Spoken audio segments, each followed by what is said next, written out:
Olá, nós somos o Soul Podcast e hoje a gente vai falar em como a nutrição impacta diretamente na sua saúde mental. O nosso convidado de hoje é o nutricionista vegano Cláudio Bender, ele que também tem mestrado em nutrição vegetariana. Você sabia que uma em cada 4 pessoas sofre de ansiedade e depressão? E que uma dieta certa pode reduzir esse número em até 33%? Pois é, se você ficar aqui com a gente hoje, você vai descobrir isso e muito mais. Legal. Tudo bem? Tudo bom? Cara, 33, esse número tá certo? Uma nutrição saudável diminui em 33% a incidência de depressão. Assim, a gente gosta de transformar as coisas em números e dados, né? Falar que tá certo é difícil, porque nada na ciência é assertivo. Mas eu acho que chega próximo da realidade. De fato, a nutrição tem um impacto profundo, relevante na questão dessas doenças, dessas condições mentais, né? A gente vai discorrer um pouco sobre isso hoje e acho que vai ficar bem claro que possivelmente esse número é preciso. Gente, eu já vou começar aqui com aquela pergunta que eu vejo sempre no Instagram. O intestino é o segundo cérebro do nosso corpo? Olha, eu acredito que sim, né? A gente veio com essa ideia uns 10 anos atrás, né? E realmente a gente tem inervações neurais no intestino. Existe uma comunicação constante e não é só o cérebro mandando sinais para o intestino, mas o oposto ocorre. Então, o intestino manda uma série de sinais. E a nossa microbiota tem uma influência muito legal nisso. As bactérias presentes no nosso intestino produzem uma série de químicos que geram respostas fisiológicas que vão mexer com o teu humor. Então, uma constante troca. Então, afirmar que o intestino é o segundo cérebro é uma afirmação bem coerente. Olha só. Assim, 90% da serotonina é produzida no intestino, né? Pois é. A serotonina é o hormônio da felicidade.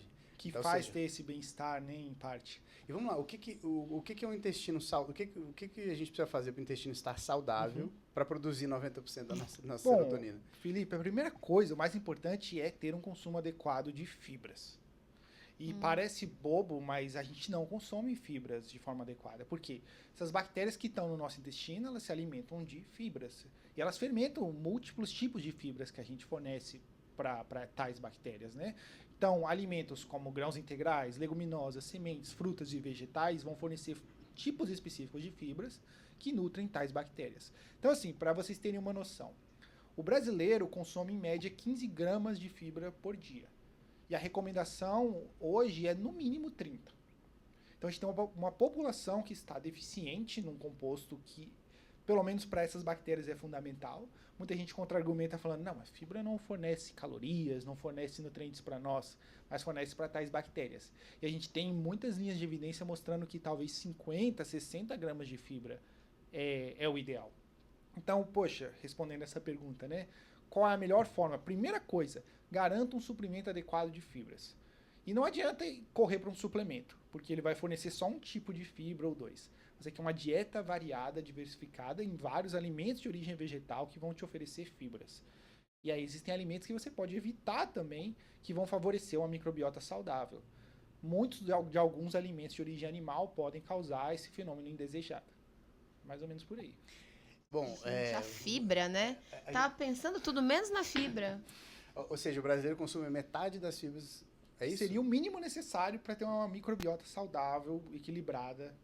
Eu imagino que a água também, o consumo adequado de água também seja importante para a saúde do intestino, né? Para a gente ter um fluxo legal, né? Porque a água promove motilidade gástrica. Então, se você não consome água suficiente, isso acontece muito, você não tem motilidade gástrica. Isso pode causar constipação.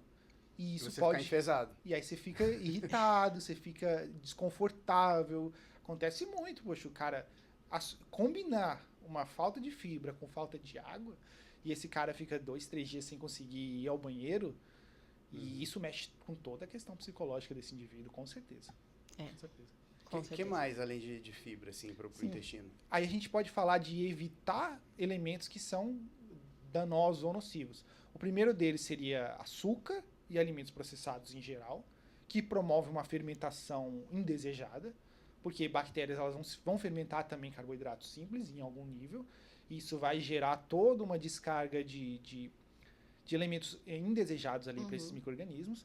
E a gente tem muita linha de evidência mostrando que alimentos de origem animal, principalmente consumidos em excesso, podem promover a proliferação de bactérias indesejadas da classe de Clostridium, da classe de proteobactérias, principalmente a carne vermelha.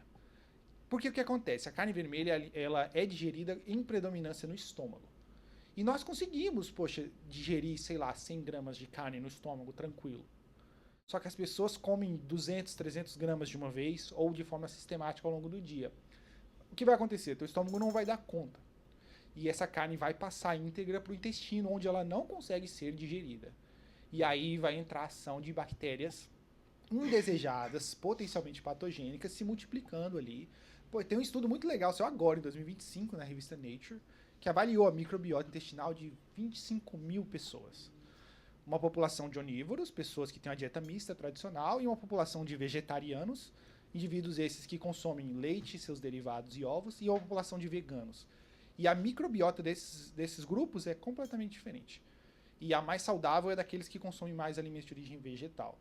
E eles encontraram, por exemplo, naqueles que consomem alimentos de origem animal, algumas bactérias, por exemplo, de putrefação intestinal. De putrefação, o mesmo processo que acontece com um cadáver em decomposição. Caramba. Essa bactéria, do próprio intestino? No intestino dessas pessoas. Dentro do intestino. Mostrando que a carne, de fato, chegou lá, ela passou, então, por um processo de putrefação ali no intestino desses indivíduos. E essa bactéria pode gerar uma série de... Os autores, por exemplo, discutem maior risco cardiovascular associado a isso.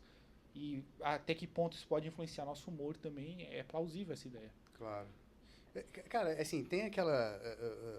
eu não sei o tanto que... Eu imagino que seja superficial o que eu vou dizer. A gente tem um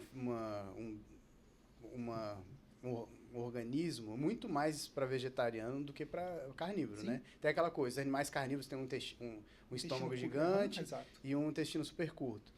Os animais vegetarianos, herbívoros, né? Eles têm um estômago pequeno e um grande intestino, que é o nosso caso, né? Exatamente. Só que aí existe esse argumento, não, porque a gente evoluiu comendo carne, mas a questão é que é mais fácil a gente identificar a carne em fósseis, né, do que vegetais. Então, assim, a gente ficou com essa ideia há muito tempo de que a gente comia muito mais carne, que a gente caçava, comia carne. Só que, recentemente, eu não lembro exatamente o que foi que eles descobriram, que a ingestão de vegetais era muito maior do que se pensava, né? Exatamente. Aquela ideia quase que romantizada do humano caçador, que vivia da caça. Quando a gente olha para nossa fisiologia, nós não somos carnívoros, muito menos herbívoros. Nós somos onívoros. E essa é uma característica muito singular de humanos, que fez com que nossa espécie pudesse sobreviver em diversas regiões do globo. O ser humano Homo sapiens, ele é original de regiões tropicais, locais onde haveria uma abundância de frutas e raízes, mas nós conseguimos sobreviver até em regiões muito extremas, por exemplo, no Ártico, no frio, sobrevivendo praticamente só de pesca. E a gente consegue sobreviver, porque nós somos esse animal extremamente adaptável. A gente consegue sobreviver em diversos padrões dietéticos e ser relativamente saudável em diferentes padrões. Mas existe uma diferença entre o que é eu consigo sobreviver aqui, e o que é o ideal, o que é o ótimo para nós. E aí a gente volta para essa nossa origem. E é exatamente o que você falou, Felipe. A gente tem estudos dessa área que avaliam fósseis de fezes humanas, né? E é difícil pra caramba estudar isso. Mas a gente já sabe que a gente consumia, em média, 100 gramas de fibras por dia. Uau.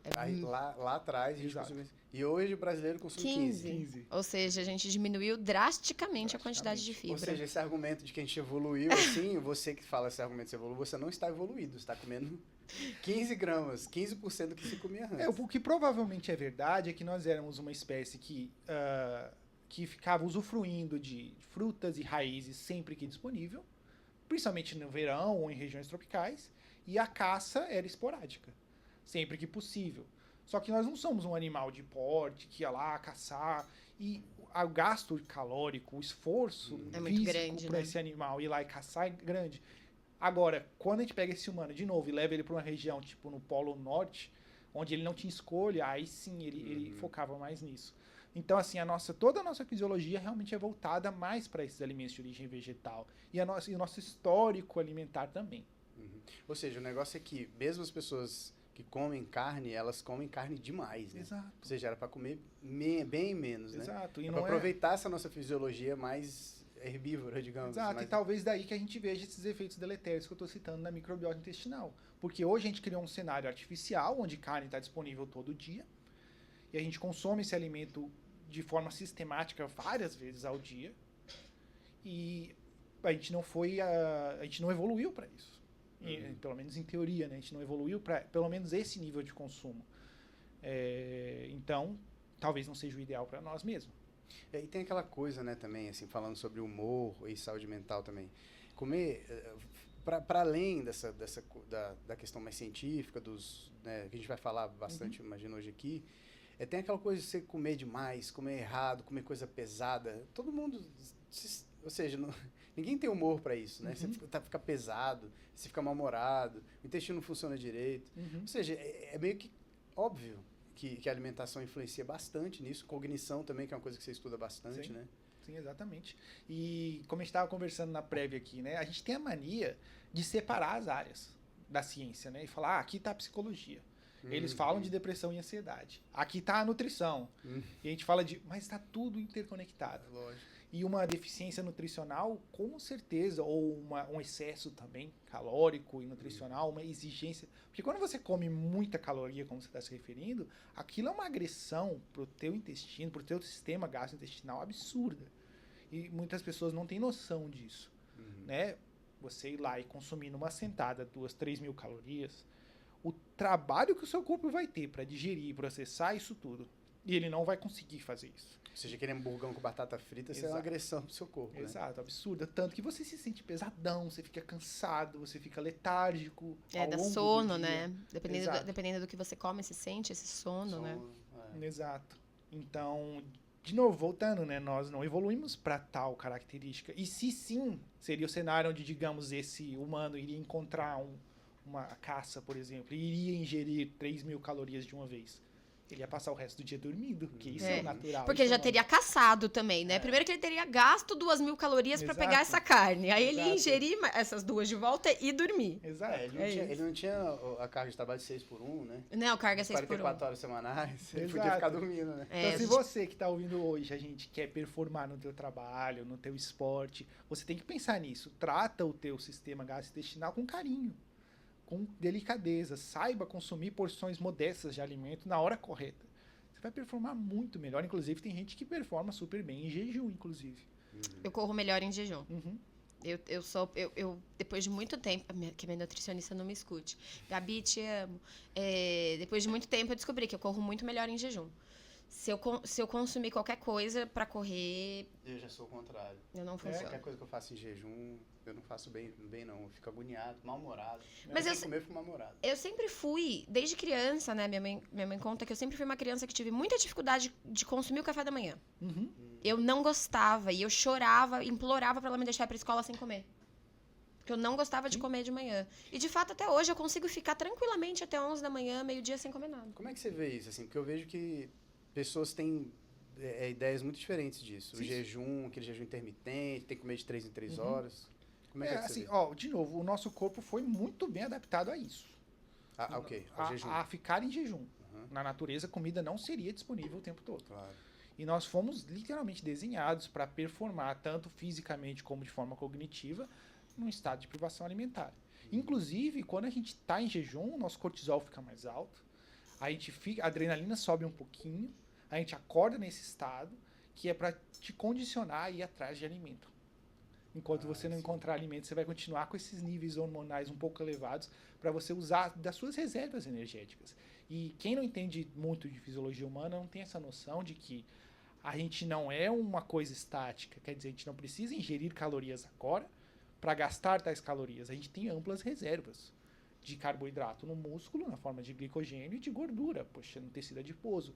E é essa reserva que você usa de forma predominante durante uma atividade física ou até cognitiva. O que você consome prévio ali representa muito pouco ou quase nada do potencial desempenho que essa atividade que você vai executar. E pode até te prejudicar. Porque a gente está falando agora de esforço físico, né? Durante um esforço físico vigoroso, o fluxo sanguíneo para o sistema gastrointestinal cai assim para 20% do que seria. Justamente porque o corpo está priorizando esse sangue chegar no músculo, tecido que está ativo e trabalhando ali. Então, você ingerir uma quantidade grande de alimento. Às vezes, um alimento pesado, como a gente está citando aqui, a carne vermelha, digamos, prévio a uma atividade física. Aquilo está ali parado no teu estômago e o seu corpo está jogando toda o seu foco no tecido muscular. E aquilo está atrapalhando mais do que te ajudando. Então, você tem que ser muito esperto e coerente com isso. Tem gente que responde melhor com o alimento mesmo. Mas a gente vai ter que usar alimentos muito leves para ele ter uma assimilação legal, ele digerir aquilo muito rápido e chegar na atividade dele sem estar competindo entre digestão e contração muscular. Aí você está falando assim, isso serve tanto para a pessoa que vai trabalhar, por exemplo, você falou o nível de cortisol aumenta, ou seja, é bom para ele trabalhar, para ter fazer uma tarefa que exija atenção e tal, mas isso também para atletas de altíssimo rendimento, né? Exato. Porque é legal falar que se você é nutricionista de atletas de altíssimo rendimento, não sei se pode falar nomes aqui, mas... Sim.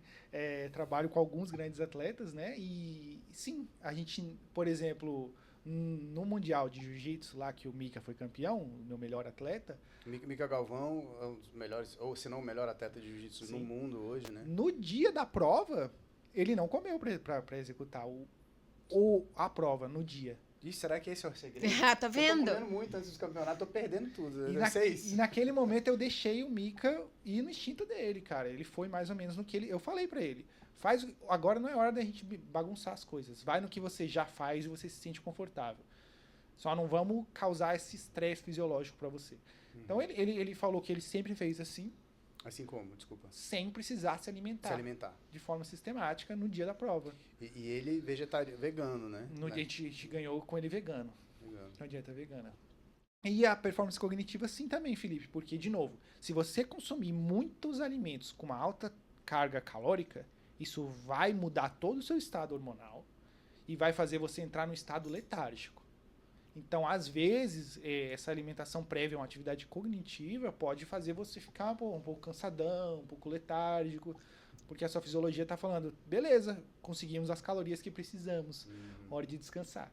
E aquele negócio que as pessoas comem chocolate antes de fazer prova? É ruim isso, baseado no que você está É açúcar, né? O chocolate ele tem uma capacidade muito única de estimular a dopamina, né? Causa esse prazer. E talvez isso possa relaxar a pessoa. Mas não que o cérebro vai trabalhar melhor. Não. Com aquela glicose ali rápida. Dificilmente. A não ser que você esteja numa privação tão extrema que você precisa ali de suprir alguma coisa. Mas assumindo que você comeu ontem e comeu bem, não vai fazer muita diferença hoje, no dia da tua prova, você consumir alguma coisa. Mas digamos, o atleta de luta que a gente está citando aqui, se o chocolate deixa ele ajuda ele a relaxar um pouquinho, pode ser que ajude nessa parte cognitiva um pouco. A gente usa muito chocolate, Felipe, por exemplo, o paciente que está estressado, chega no final do dia ali, está cansado, a gente pode lançar a mão ali de um tabletinho de chocolate que dá uma acalmada mesmo na pessoa, ajuda ele a relaxar. É importante a gente falar sobre isso. Foi muito legal você trazer essa questão do chocolate, porque aqui, de novo, a gente não está radicalizando as dietas, né? A gente não está dizendo, não, agora vamos comer só fibra e nunca mais vamos comer mais nada. Acabou o chocolate, pessoal. Ninguém mais aqui que assiste esse podcast pode comer chocolate. Muito pelo contrário, né? Exato. A questão toda, ela gira em torno do equilíbrio. E eu imagino que, se a gente parar para pensar em uma alimentação que seja uma alimentação saudável, pensando também na sua saúde mental, se você é uma pessoa extremamente ansiosa, que está passando por um problema de ansiedade crônico naquele momento, e você vai no nutricionista e ele diz, então, a partir de hoje você não come mais chocolate? Com certeza. Lógico. Absolutamente. Né? Absolutamente. Uma restrição calórica gera todo um estado fisiológico de estresse. Que é um pouco antagônico ao que eu estou falando aqui, mas eu estou falando agora de forma mais crônica, né? Então, se eu botar esse indivíduo por uma semana, 2 em restrição calórica e eu conseguir efetivamente fazer isso ser uma restrição calórica, ele vai ficar estressado. Isso vai estressar o corpo dele, vai mexer com a cognição dele também. Atletas de fisiculturismo sabem bem o que eu estou falando, porque eles vão para o extremo. E quando vai chegando perto da prova dele, que ele está chegando perto de 5% de percentual de gordura ou menos, o sono fica bem complicado. Sintomas como ansiedade aumentam muito. Irritabilidade. E problemas com o corpo também, vários transtornos mentais. E tem a ver com o cara estar cronicamente num estresse fisiológico. Que aí é o caso dele estar restringindo calorias, de novo, dia após dia, semana após semana, uma hora o corpo cansa, uma hora a gente... E aí desenvolve uma série de transtornos compulsivos associados com a alimentação. Isso é uma coisa, cara, se você falou da compulsão, é interessante, assim, tem muito disso. Porque a comida, ela não é só para nutrir o corpo, ela tem uma questão emocional, Exato. uma questão afetiva muito forte, né, assim. E as pessoas geram isso mesmo de compulsão alimentar por vários motivos, né? Uhum. E assim, eu costumo dizer, às vezes, para paciente, assim, para, por exemplo, tomar cuidado com cirurgia bariátrica, por exemplo. Com A pessoa certeza. tem uma compulsão alimentar, ela se tira essa compulsão dela de uma hora para outra, pode ser perigoso psiquicamente, né? Porque ela tá tendo aquele quentinho ali. É melhor lidar com isso na terapia primeiro, né? Absolutamente. Você lida com isso, com seus pacientes, às vezes? Assim, a pessoa chega com esse tipo de problema, assim, relacionado à saúde mental e tal? Já tive vários pacientes que eu recomendei buscar um psicólogo, né? Na boa, porque tem alguns que não levam bem Claro. essa recomendação, mas é muito importante. Na nutrição, a gente vive um cenário hoje poxa, mais de 50% das pessoas sofrem com sobrepeso ou obesidade. Essas pessoas precisam tratar isso porque causa uma série de comorbidades de saúde, mas mexe com todo o psicológico. Um cenário onde o normal é consumir alimentos hiperpalatáveis, supercalóricos, e aí mexe com o social. Mexe com o mental, porque mexe com o prazer, e ao mesmo tempo pode gerar esses transtornos compulsivos. Então é difícil de lidar com esse indivíduo. E o psicólogo vai ajudar pra caramba a gente nesse processo. Então, com certeza, eu não gosto da cirurgia bariátrica. Eu acho que é recurso, assim, de emergência, último caso Você mesmo. vai morrer por conta da obesidade. É, tipo, o cara, poxa, esse cara vai infartar amanhã se não fizer alguma coisa. Mas realmente não trata o problema. A gente tem que entender isso. Esse indivíduo que ele chegou na obesidade, ele não quer estar obeso. Ele está bem ciente que ele está acima do peso há anos. Só que ele não consegue mudar. E ele não consegue fazer isso sozinho. Porque é comportamental, é parte... A gente estuda muito isso. Tem toda uma linha da nutrição que a gente fala que é nutrição comportamental. A gente estuda bastante psicologia nessa área da nutrição. Mas não é a especialidade do nutricionista. E às vezes esse nutricionista mais do esporte, mais de puxar a orelha, ele atrapalha mais do que ajuda. Porque ele empurra demais uma ideia, um conceito que não é real para aquele indivíduo. Ainda tem um negócio padrão de beleza ainda, né, cara? Corpo e tal. Se a gente for entrar nisso, né, a gente sabe que existe toda uma pressão estética, né, para esse corpo também. Então, a gente tá lidando ali, chega no seu consultório, uma pessoa falando, eu quero emagrecer, tem muita coisa no entorno de eu quero emagrecer. Com certeza. Né? E a gente sabe que uma das questões, com certeza, é a pressão por um estético ideal e tudo mais. Tem um filme, cara, A Baleia, não sei se vocês já assistiram, de o meu diretor favorito de todos os tempos, que é o Darren Aronofsky, que fez Requiem para um Sonho e tal.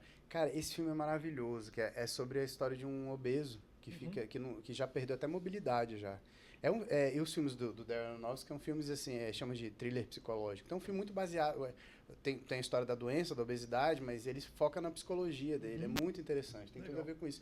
E a gente até falou mais cedo, né, antes da gente entrar aqui no ar, que eu fico imaginando essas pessoas, né, que elas estão em depressão, e por causa da depressão elas comem mais, e porque elas comem mais, comem errado, comem mal, aumenta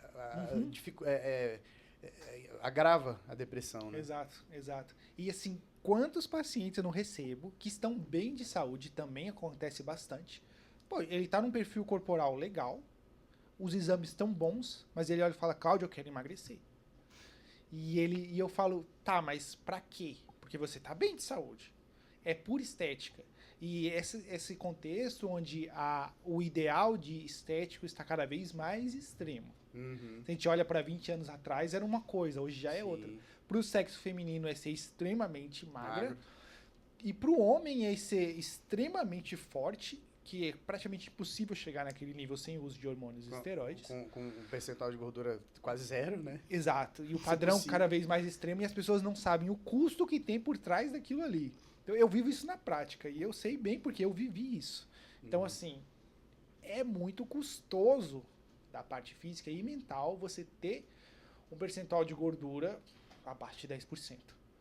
É difícil pra caramba. Tanto pra homem quanto pra mulher. Pra mulher é mais difícil ainda. Pior ainda. Pra mulher abaixo de 15 eu já diria que é bem difícil. Tem impactos no corpo todo. Tem da impactos mulher, né? hormonais. Exato. sim. Como eu falei, por exemplo, do sono, que fica bem prejudicado quando o percentual de gordura vai ficando mais baixo. Uhum. O cortisol que fica alto o tempo todo, porque esse indivíduo está o tempo todo no estado de privação alimentar.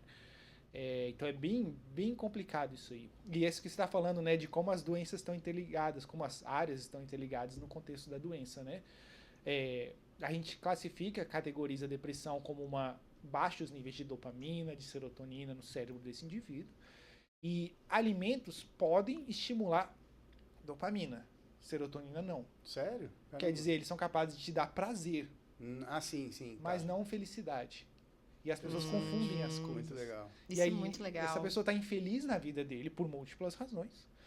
E ele vai buscar no alimento um conforto, só que aquele conforto dele só dá um prazerzinho que dura ali 5 minutos, A dopamina de baixa qualidade, a dopamina pobre, exato, né? que é igual outros estímulos, que pode ser também dependência de sexo, pode ser dependência de Pornografia, mídias sociais, redes exato. sociais. É o mesmo comportamento. E esses alimentos hiperpalatáveis vão causar isso. Eu estou falando principalmente de açúcar e alimentos doces em geral, mas também frituras. E alguns desses alimentos de origem animal vão na mesma característica pela composição do alimento. Por exemplo, um corte muito gordo de carne, Uhum. que vai vir sempre preparado com muito sal, com muito tempero. Vai ter essa mesma característica fisiológica. Tô salivando. Ah, não era agora a hora de falar isso? Fala o quê? Desculpa. Já tô salivando. Ele falou gordura, falou fritura, falou doce, eu já comecei a salivar. Você tá em minoria aqui, pelo menos na questão da carne, você tá em minoria aqui. Tudo bem. Mas eu acho que é importante a gente entender isso. Poxa, esse alimento nunca vai resolver o teu problema. Ele vai mascarar ali igual um remédio, vai fazer isso também. Uhum. Não é a solução para você. Não vá para esse caminho. Vai piorar. Vai piorar o Vai teu piorar. quadro. Exato. E aí você vai ter problemas com a sua composição corporal, que a longo prazo vão agravar ainda mais o teu transtorno prévio. Sem falar da parte social também. Sim. E aí eu acho legal também isso, pensar no contexto. Uma coisa é o indivíduo sair com os amigos dele e comer uma porcaria. Outra coisa, ele tá em casa sozinho comendo. Isso. É um cenário É igual completamente... bebida, né? É. Igual álcool. Você sai com seus amigos tomar um vinho, é uma coisa. Agora você começa a beber sozinho em casa. Uhum, A gente fala muito sobre essa questão do alcoolismo também. Depois eu queria falar com você sobre álcool. uhum. Acho que é super importante, né, isso, porque a gente tá falando essa questão da parte social da alimentação, porque a alimentação, ela também é um fator social, Exato. né? Então, é óbvio, quando a gente brinca, não tava brincando, tô salivando, tá falando de doce, de fritura, porque, de fato, é muito saboroso, né? O paladar da gente gosta quando come uma batata frita, gosta quando toma um sorvete. Pra gente tem isso. Só que é isso, né? Não é que você vai comer batata frita no seu almoço e no seu jantar todos os dias, e nem que vai tomar sorvete no lanche da manhã e no lanche da tarde todos Exato. os dias. Muito menos que você nunca mais vai comer essas coisas, que é o extremo oposto. Que eu também não acho que é uma estratégia válida. Claro. Cara, a gente tá com um problema muito sério, assim, eu acho.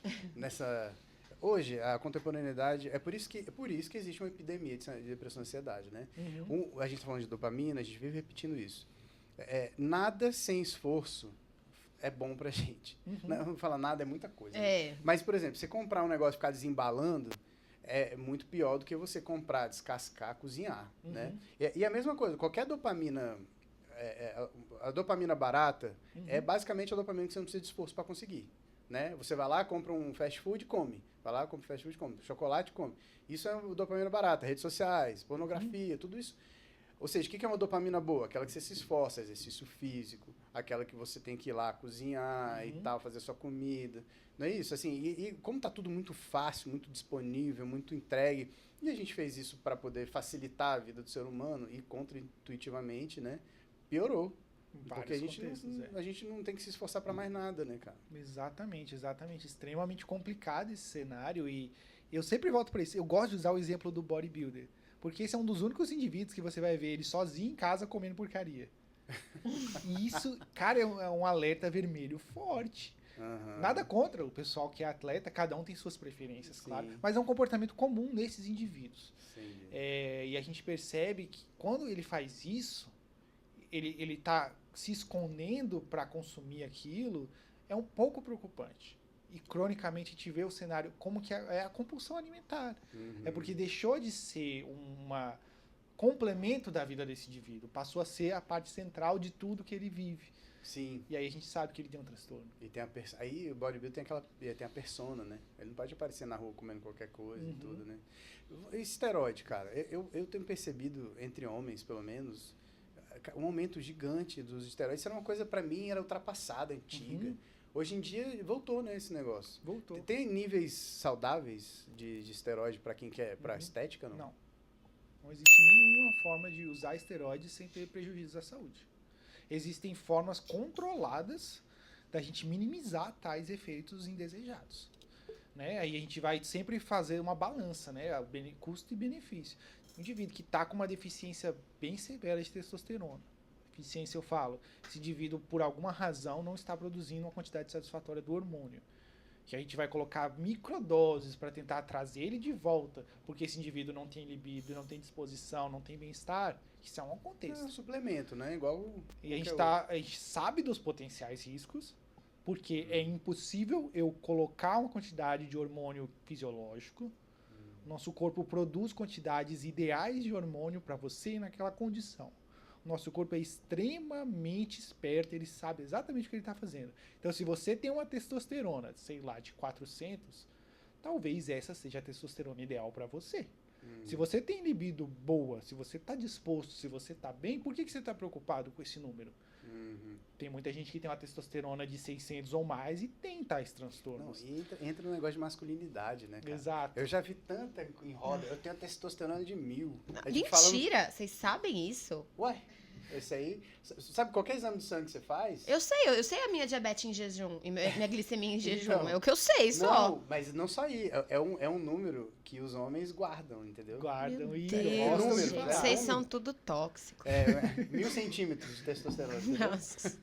Exatamente. Então, assim, usar hormônios e esteroides vai trazer uma série de transtornos. E quando a gente está falando de função cognitiva, a testosterona tem impactos drásticos, tanto no homem como na mulher, na parte de humor. O homem fica mais agressivo, ele fica mais impulsivo, ele se sente super bem, e depois quando ele tira, ele quase sempre tem sintomas depressivos.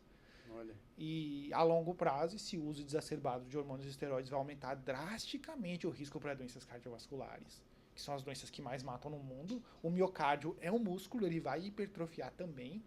Esses caras, eles têm um coração grande e pode chegar ao ponto de você ter insuficiência cardíaca, porque dado o tamanho do coração, ele não consegue mais gerar pressão. Ou seja, você fica forte também no coração, né? É. Só que não é bom que isso aconteça. Não é bom. Como músculo, né? É, porque ele vai ficar grande demais e o coração ele tem que ter um tamanhozinho ali para ele ter pressão, para ele conseguir gerar pressão. Então, se ele ficar grande demais, ele pode perder Ele essa não consegue capacidade. pressionar. O risco para demência, Alzheimer, Parkinson, aumenta bastante com o uso desses hormônios, porque a gente sabe que, de novo, o estado de humor de um homem e de uma mulher também é influenciado por tais hormônios. A testosterona está muito longe de ser um hormônio que estimula ganho de massa muscular. Ela estimula uma infinidade de funções fisiológicas. E é por isso que muda o nosso estado mental. Então, assim, de novo, é uma situação que, se você for fazer, faça junto com um profissional qualificado, tenha ciência dos potenciais riscos, e se tem alternativa de não fazer, não faça. É isso que eu recomendo. Se for pelo ganho fácil, né? Porque geralmente é o que a gente vê. E tem aumentado entre as mulheres também, tá? Sim. Só pra dizer, eu tenho amigas que começaram a usar e eu fiquei... Pra quê? Pra quê? Não, porque eu não consigo ganhar... meu trapézio não cresce. E daí? Você precisa dele pra quê? O seu trapézio é esse, né? Você é publicitária, você precisa do trapézio pra quê?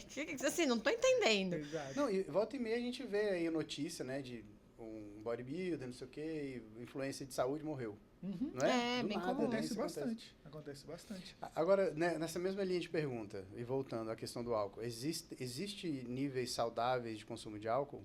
Não. Zero. Zero. Não existe nenhuma dose que é 100% segura. A gente pode afirmar, olha, aqui não há nenhum risco. Não. Existe uma dose que a gente fala que o risco é mínimo. E que a chance de você ter um transtorno associado ao consumo de álcool é 1% ou menos. Mas eu não posso eliminar o potencial risco que ali existe. E essa quantidade mínima estabelecida hoje pelas principais entidades seriam 7 doses por semana.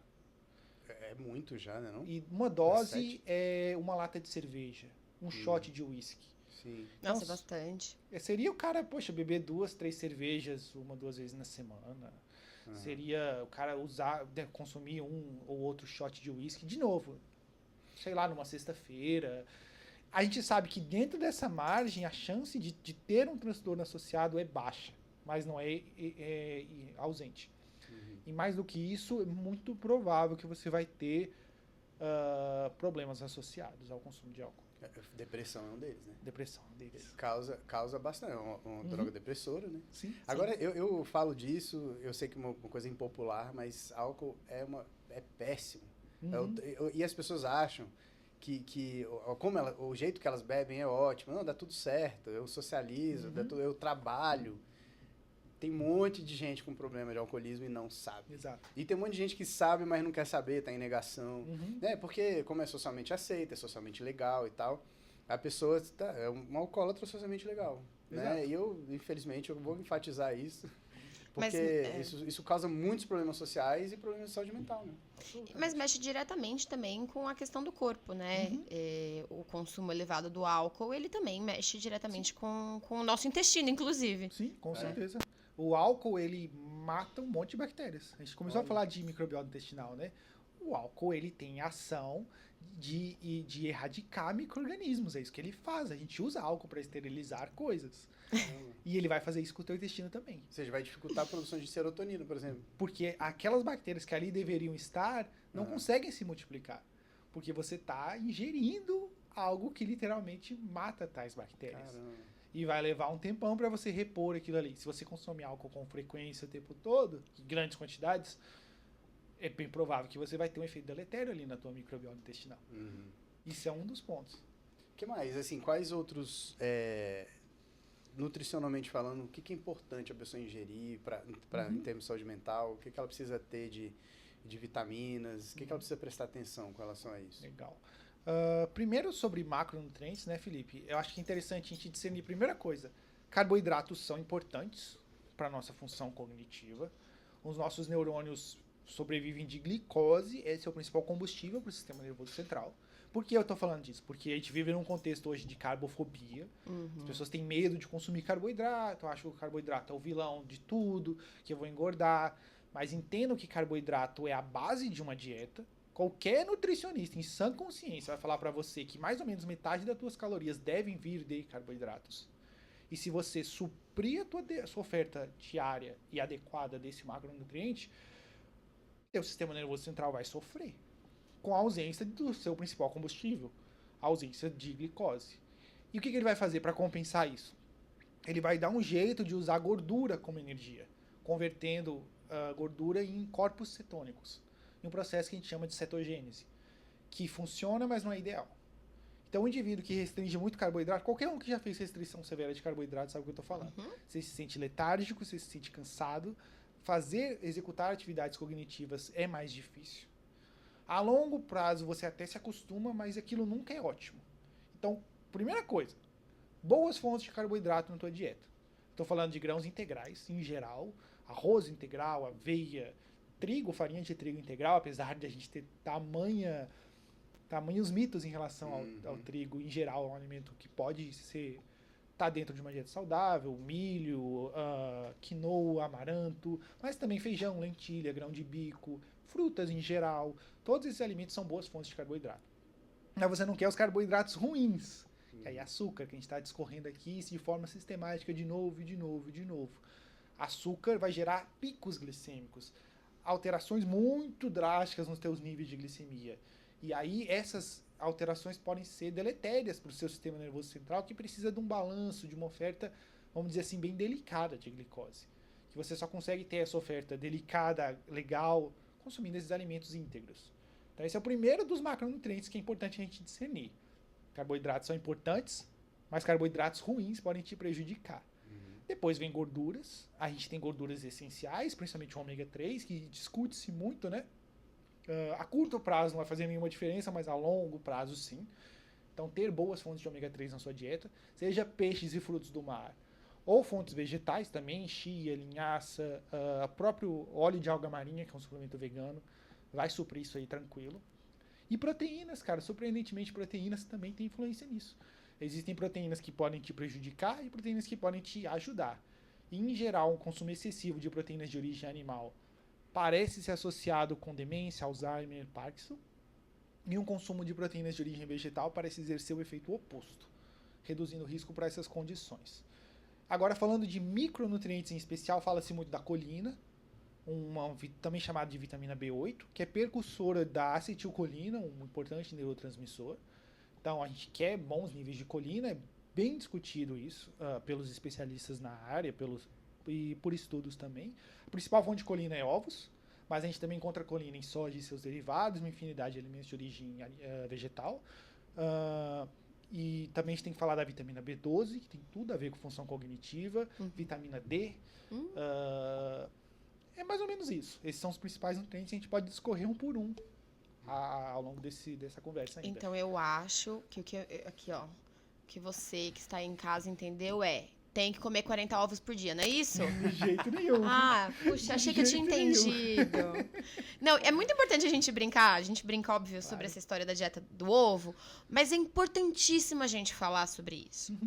Porque da mesma forma que parece óbvio que não é assim que você vai ter o corpo perfeito, né? O corpo esperado, aquela estética que querem que você alcance, isso pode ser muito nocivo para você. E quando a gente vê um recorte de uma influencer no Instagram, nas redes sociais... O Big Brother comendo ovo. Porque eu vivo de ovo, eu como 45 ovos por dia. A gente tá vendo um recorte, assim, que é muito perigoso pra gente, enquanto sociedade geral, que não tem um acompanhamento nutricional, não é mesmo? Perfeito. Quando a gente fala de ovos em especial, a gente tem que pensar no alimento como um todo, e não um nutriente específico. O erro dessas pessoas é achar que a nutrição é simplista.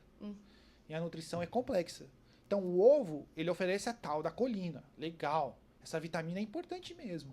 Mas ele também oferece gorduras saturadas. Ele também oferece colesterol. Ele também oferece proteínas de origem animal. E isso vai ter sua carga também. Então, quando a gente olha o alimento como um todo, a gente entende que se você quer consumir ovos com moderação, no contexto de uma dieta saudável, e quando eu falo moderação é 1 a 2 ovos por dia, provavelmente vai estar tudo certo com você. Mas quando você entende o contrário, quer consumir 10, 20, 40 ovos por dia, de repente você está consumindo muito colesterol, muita gordura saturada, isso vai mexer com a tua saúde cardiovascular, isso vai mexer com a capacidade de entrega de nutrientes para o sistema nervoso central, porque a longo prazo esse consumo de gorduras saturadas e colesterol vai gerar um processo de arteriosclerose, isso também vai mexer lá com o seu sistema nervoso central, menos sangue chegando onde tem que chegar, a gente não consegue entregar nutriente legal para esse cérebro funcionar bem. E isso é muito discutido. A gente sabe categoricamente o que causa doença cardiovascular também causa demência, também causa Alzheimer, também causa Parkinson. Porque o mecanismo é o mesmo. São doenças que começam disfunções no endotélio, que é o tecido que compõe as nossas artérias. Cara, o fato de a gente estar vivendo mais, ele tem vários impactos. Esse é um.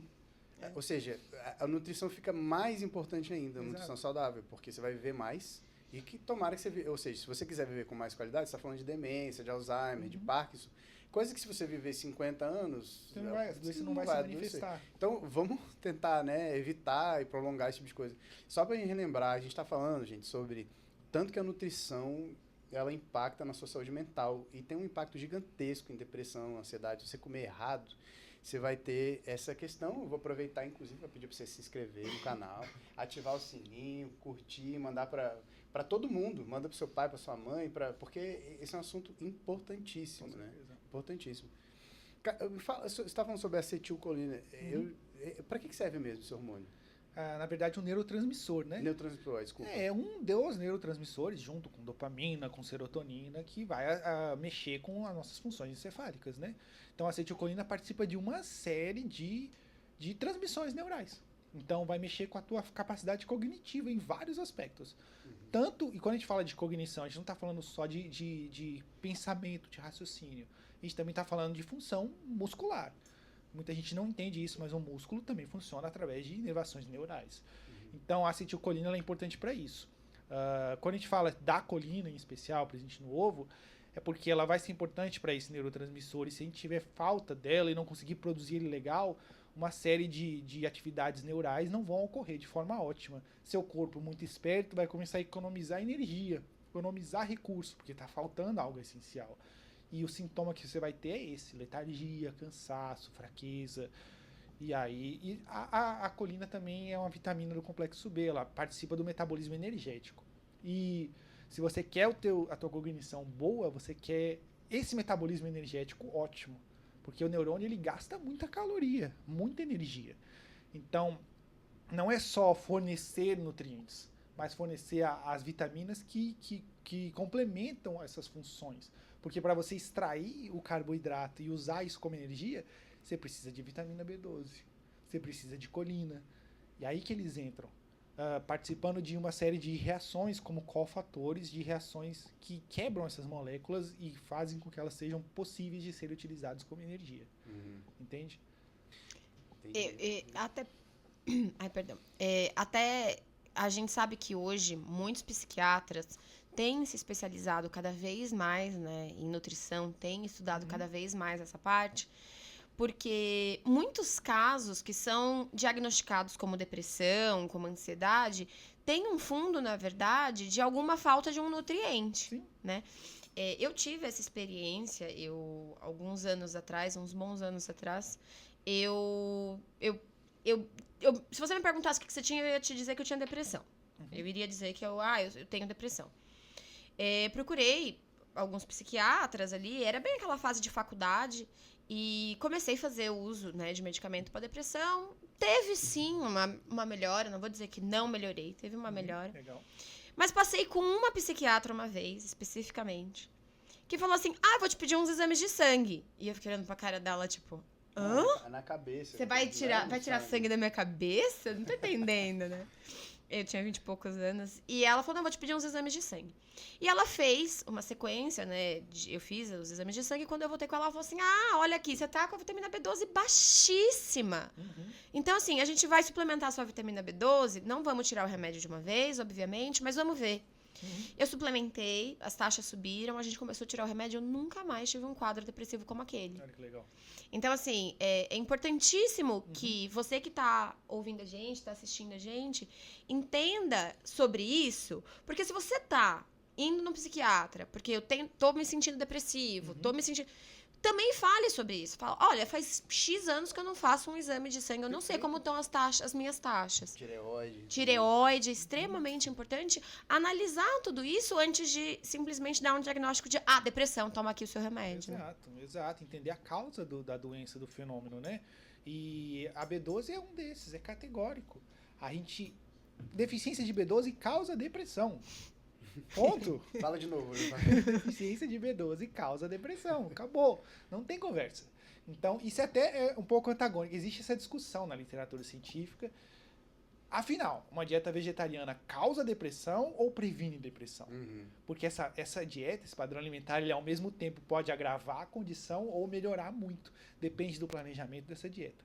Então, um cara que, resolveu ir para uma dieta vegetariana por conta própria. Tirou da cabeça dele, ficou tocado por alguma coisa e foi. De repente ele desenvolve deficiência de B12, deficiência de vitamina D, por conta de uma dieta mal planejada, e aí ele agrava um quadro depressivo ou até desenvolve. E aí culpa o vegetariano. E aí culpa a dieta vegetariana. Mas por outro lado, quando bem planejada, essa dieta, quer dizer, bem planejada, eu vou suprir essas vitaminas, eu vou suplementar... Vou comer comida, né? E vou suplementar B12 para esse vegetariano, que é muito importante. De repente ela reduz o risco para a doença. De repente, a gente tem uma dieta que é anti-inflamatória, que é antioxidante, que é rica em fibras, que é rica em uma infinidade de compostos, que elimina os potenciais agressores, que são principalmente alguns alimentos de origem animal. E é por isso que a literatura é assim. É por isso que quando a gente pega um estudo que a gente simplesmente fez um recorte de uma grande população e perguntou: você é vegetariano ou não? Você tem depressão ou não? Eu não aferi com precisão esse público. Agora, quando eu vou lá e faço exames bioquímicos de um grupo eu vou fazer, digamos, um estudo prospectivo, onde eu vou pegar um grupo de indivíduos, eu vou dar instruções claras para eles, eu vou falar: e você vai suplementar B12, eu vou te acompanhar por 5 anos, e aí a gente observa a redução no risco para a doença. Então, a forma como esse estudo foi conduzido é muito importante de entender. Não é categórico, não é reduz ou aumenta o risco, pode ocorrer os dois. Mas o que a gente entende da literatura é isso. Esse padrão alimentar pode ser muito bom para quem tem depressão e ansiedade, desde que bem planejado. E não é algo que, eu tenho depressão por causa dessa dieta. Não, você tem depressão porque essa dieta está mal planejada, que pode acontecer com qualquer padrão alimentar. Exato, eu nunca fui vegetariana nem vegana. Nunca. E quando eu tive a baixa de B12 e eu tive que suplementar, eu comia carne. Exato. Eu sempre comi carne. Então, assim, uma coisa não exclui a outra. Exato. Né? Tem mais ou menos uns 20% da população apresentam níveis subótimos de B12. Isso aqui no Brasil, tem estudos aqui, conduzidos aqui em São Paulo, inclusive, que mostram que é mais ou menos uns 20% das pessoas que comem carne apresentam níveis subótimos de B12, porque não garante suficiência da vitamina. E para muita gente, suplementar vai ser a melhor estratégia. Inclusive, se você está na dúvida, não há risco de suplementar B12. É uma vitamina muito tranquila de usar. E se você já está nesse padrão mais à base de vegetais, eu recomendo sim buscar um suplemento para garantir, para não ter nenhum risco de você sofrer com essa deficiência que pode gerar tamanho transtorno, né? No máximo vai sair no seu xixi. Exato. Então, assim, se der muito ruim, vai sair no seu xixi. E especial a vitamina B12, vale citar. Por exemplo, a vitamina D já é diferente. Ela pode causar toxicidade em excesso. Essa aí você pode simplesmente tomar sol também. Geralmente funciona muito bem. Mas... Sabe viver? Você pode viver. Do lado de fora? Sair de dentro de casa ajuda. Exato. Ô, Cláudio, eu queria fazer uma pergunta interessada, cara. Toda vez eu tenho que fazer pergunta, eu fico com vergonha de fazer. Porque é o problema que eu tenho. Existe dose segura de açúcar? Existe. Oh, eu então consumo bem, açúcar todo dia. Porque se ele não consumir, a gente não consegue ficar do lado dele. É sério. E aí que a gente tem que entender, né? O que acontece? O açúcar, ele é um carboidrato refinado. Então nós temos ali glicose e ele tem um potencial de elevar a tua glicemia de forma muito agressiva. Mas isso só vai acontecer se você consumir quantidades relevantes de açúcar. 30 gramas, 40 gramas ou mais. Agora, se você, vai fazer uma preparação ali em casa e você vai usar uma quantidade modesta de açúcar, sei lá, 10 gramas, para adoçar aquela preparação, tornar mais palatável, aquilo não é a quantidade suficiente de carboidrato para gerar tamanho efeito agressivo. Então a gente tenta imitar o que aconteceria na natureza usando disso. Né? Eu uso muito, por exemplo, eu faço um biscoitinho na minha dieta todo dia, que eu uso aveia, proteínas vegetais, eu uso chocolate. E eu uso um pouquinho de açúcar, eu não fico adoçando com um monte de adoçante artificial. Eu uso tipo 10 gramas de açúcar, que no contexto da refeição não gera uma resposta glicêmica agressiva para mim. Ou ainda, se você... Eu adoro docinho. Você vai ali comer um docinho, sei lá, de sobremesa. Exato. Não vai ter essa resposta. Aquela banana split gigante, deliciosa, Exato. maravilhosa. E do mesmo jeito, alguns alimentos em sua forma natural podem causar esse efeito indesejado. Sim. Por exemplo, suco de laranja. Que eu amo, mas ele é um pico glicêmico e eu sei açúcar, disso. né? Eu sinto no meu corpo. Eu amo suco de laranja. Mas tomar suco de laranja, eu fico parecendo um ratinho, assim, super Ele causa ligada. esse mesmo fenômeno que a gente não quer. Que é diferente de um atleta que precisa de glicose e a gente usa para ele intencionalmente. Mas para a maioria das pessoas que estão nos assistindo aqui hoje, ficar consumindo sucos de forma sistemática não é interessante. As pessoas dão pra criança, né? Muito suco, assim. Isso não é saudável, né? Não Tem é da saudável. fruta, porque a fruta tem fibra. A resposta fisiológica é completamente diferente. A fruta tem as fibras que alimentam a sua microbiota intestinal, que regulam a liberação dessa glicose de uma forma muito natural, muito tranquila. E o suco perde esse elemento da fibra. E sobra muito... Tem nutrientes ali? Tem. Mas não tem fibra para segurar aquela glicemia. Ela vai vir de uma vez. 20, 30 minutos depois você vai ver um baita pico de glicose no teu sangue, igual acontece se você tomar uma Coca-Cola. Não tem diferença nenhuma. A resposta fisiológica é a mesma. Então, assim, é importante a gente reforçar, porque eu acho que isso não é tão claro para as pessoas. A fruta, ela é super benéfica e a gente tem que consumir porções diversificadas de fruta no nosso dia. Pelo menos 3 porções por dia de fruta. 3 porções de fruta. Inclusive o açúcar que tem nela. Inclusive o açúcar que tem nela. Agora, quando a gente pensa nessa fruta em versão suco, que a gente tira completamente a fibra dela, por exemplo, a laranja, que é só o caldo da laranja que a gente toma, a gente tá tomando basicamente uma Coca-Cola. Exato. Caramba. Em termos de açúcar, obviamente. Em termos de açúcar e resposta fisiológica. Que só vai ser interessante, de novo, no contexto de uma dieta hipercalórica, onde eu estou querendo intencionalmente estimular isso aqui. Mas para a maioria das pessoas não é legal. E pode gerar todo esse fenômeno indesejado. Aí um pico de glicose que vai ter uma resposta de hipoglicemia depois. Pouca gente entende isso porque, veja bem, você consumiu um suco de laranja. Na natureza você nunca ia encontrar esse negócio. E o seu corpo foi adaptado para consumir alimentos de sua forma natural. De repente, o seu corpo olha e fala, caramba, velho, ele comeu o saco de laranja inteiro, velho. Porque a glicemia foi lá pra cima. Isso só aconteceria se eu consumisse o saco de laranja inteiro. Sim. E aí o seu corpo responde, ele fala, tá bom, vou jogar toda a insulina que eu tenho, porque vai vir muita coisa. Só que não vem nada.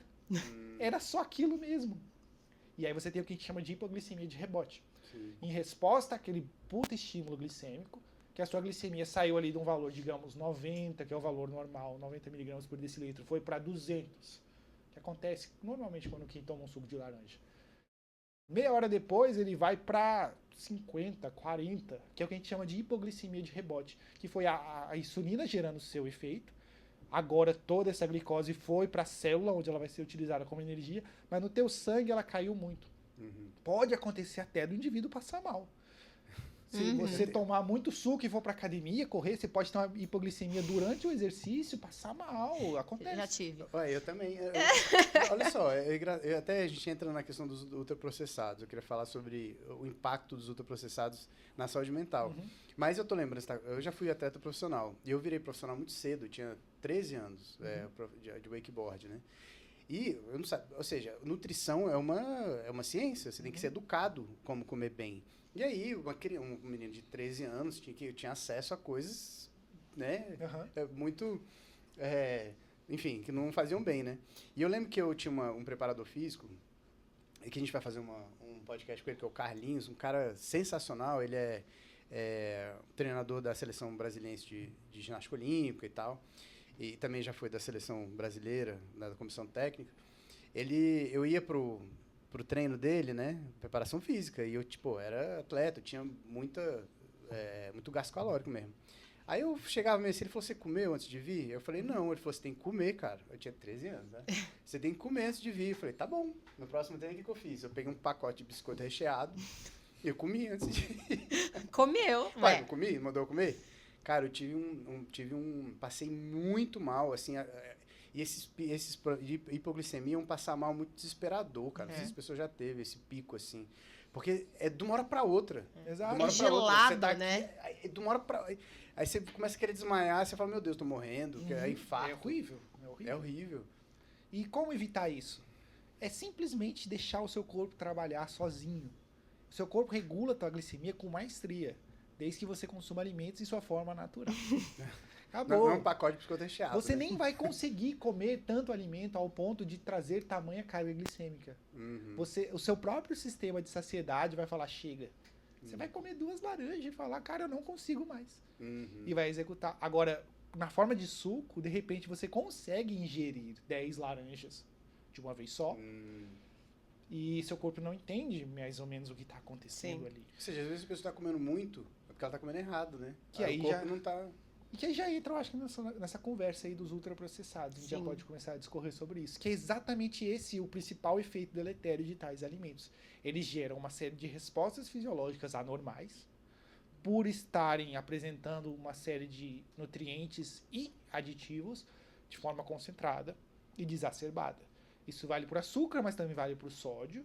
É bem comum, sódio, eu falo sal, para quem não sabe, né? Estamos falando de um conservante comumente usado nesses produtos. Nem sempre traz o sabor salgado, às vezes ele é mistigado ali para só ser como conservante, mas aquilo aumenta a tua pressão arterial drasticamente. Isso pode mexer com o teu desempenho físico e cognitivo também. Imagina, o teu cérebro é extremamente delicado. Se a tua pressão arterial vai lá em cima, aquilo vai causar também um impacto ali naquele órgão, que vai ser impactado. Imagina isso acontecendo de forma sistemática todo dia. As pessoas não acham que é perigoso consumir muito sal, mas é sim. E manter uma pressão arterial alta vai aumentar o teu risco para AVC, para eventos cardíacos, mas também vai causar danos àquelas microestruturas ali, aqueles vasinhos que tem no teu cérebro, que entregam sangue para o seu sistema nervoso central. Porque a pressão que está ocorrendo ali é muito maior do que devia. E, de novo, isso não ocorreria na natureza.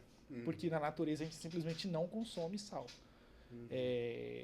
Isso Não, vai... sal foi uma invenção do colonialismo, assim. Exato, que foi muito bom para conservar alimentos. Né? Colonialismo não, desculpa, antes disso, mas, Não, enfim, mas foi pra por aí conservar. mesmo, é. Foi, né? Para a gente pegar alimentos, por exemplo, da Europa e trazer para a América do Sul, para atravessar os mares, ou sobreviver ao inverno também, né?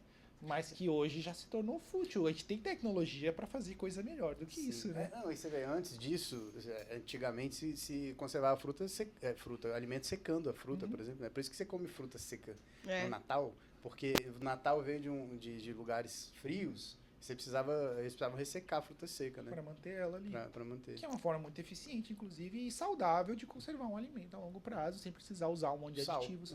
Simplesmente não reduzindo o teor de água. Que bactéria ama água. Então, se você pega um alimento e consegue desidratar ele, de repente ele dura meses. Sem precisar usar aditivos. Só que o que a indústria faz é que ele quer um alimento hiperpalatável. E o alimento hiperpalatável, ele é úmido, ele é fofinho, ele é gostoso. É o pão que você compra no mercado, que tem muito sal. Tem vários conservantes ali. E ele, normalmente, um pão ia durar 2, 3 dias. Ele dura 2, 3 meses. E pode ter certeza que ali tem todo um contexto de elementos potencialmente nocivos para a sua saúde cognitiva, tanto a curto prazo como a longo prazo. O pão de padaria não dura tudo isso. Não. É impressionante, né? O pão de mesmo. padaria, ele não dura o que dura um pão de forma, por exemplo. Ou seja, ultraprocessado causa, no mínimo, agrava a depressão e a ansiedade, né? Com certeza. Acho que esse é o grande recado. Como é que é aquele negócio, como é que chama que o intestino fica... Passa coisa no intestino? A permeabilidade intestinal. Permeabilidade. Ou seja, ultraprocessado dificulta, faz isso Pode com o causar intestino isso, também. exato. Para quem não entende o que a gente está falando, é mais ou menos assim. O intestino ele tem uma camada de mucosa que protege ele do contato com o material que foi ingerido ali, o bolo alimentar, né? Então, assim, existe uma série de bactérias ali, o alimento nunca é limpo, e aquilo vai fatalmente entrar em contato com o seu intestino, mas ele não deixa aquilo passar para o sangue, onde pode ocorrer uma infecção. Só que quando você consome ultraprocessados e você tem fermentação de bactérias patogênicas, baixa contagem de bactérias benéficas, essas bactérias patogênicas, elas literalmente causam dano, elas produzem toxinas. E essas toxinas vão causar atividade imune. O seu sistema imune vai ali e vai atacar aquela região intestinal que está atacada mesmo com uma série de toxinas. Pensa numa ferida mesmo ocorrendo ali.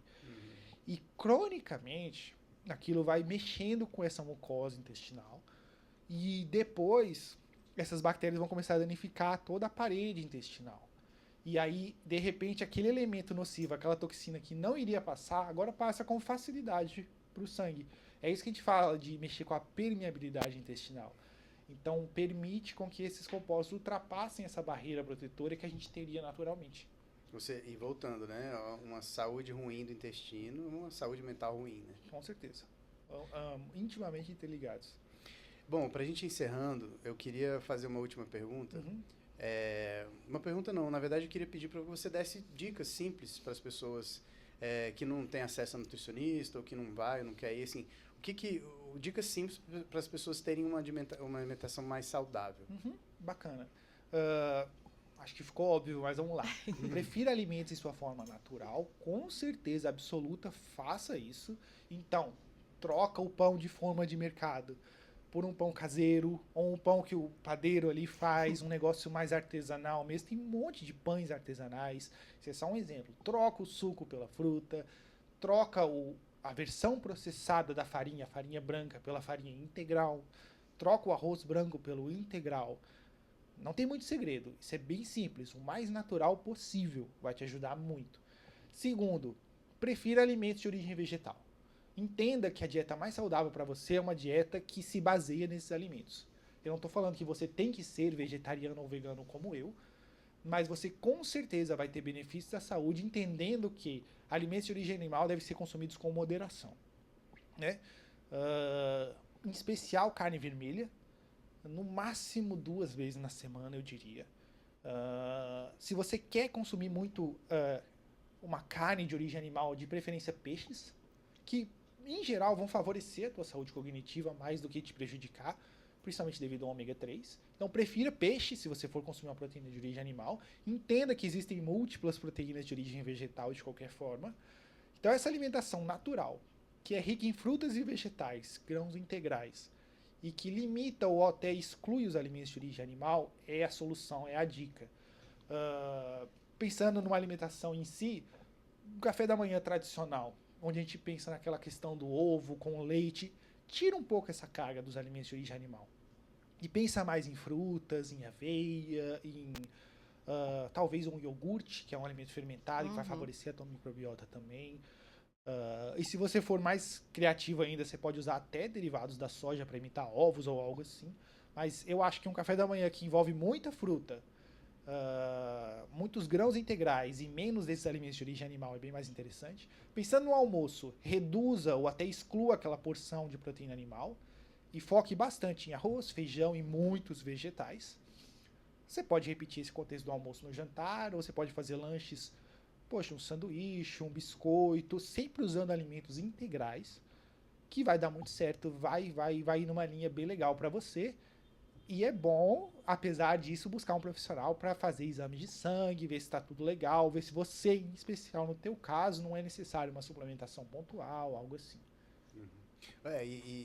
Se você for comprar algum pacote, né, olha os ingredientes, né? Quanto menos ingredientes, melhor. Né? Com certeza. E se possível, não compra o pacote.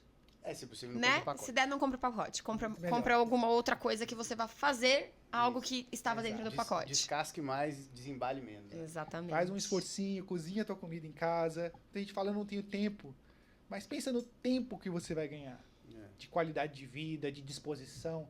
Às vezes você trabalha 1 hora a menos, mas trabalha aquelas horas com muito mais performance do que ficar empurrando na correria e comendo qualquer coisa e chega lá cansado, sem dormir bem, enfim. Com certeza. Eu acho que essa lógica faz sentido. Cara, muito obrigada, Cláudio. Foi muito importante essa conversa. Legal. Acho que trouxe informações riquíssimas pra gente e pra quem tá assistindo também. A gente te agradece muito. A gente vai deixar aqui na descrição também as dicas, o Instagram, para vocês seguirem o Cláudio, para vocês pegarem receitinhas. Tem várias receitas veganas ótimas que dá para pegar lá, que eu tô fazendo já.